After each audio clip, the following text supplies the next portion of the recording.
Hey guys, if you want to cut or change the length of a video using VLC Media Player, you can do it without installing any extra software.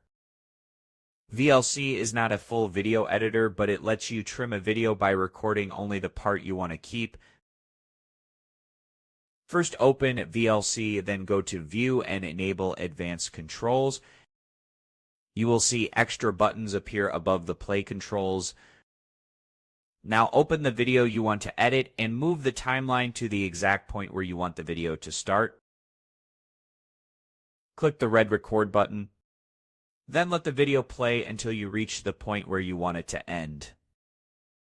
When you reach the ending point, click the record button again to stop recording.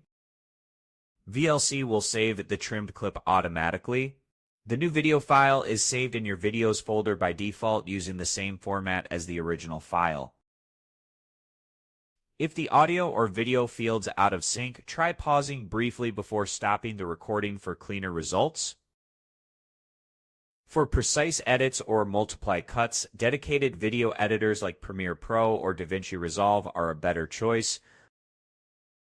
But for quick trims, previews, or removing unwanted parts, VLC gets the job done fast and simple. Subscribe for more fast tips that save time and avoid complicated software.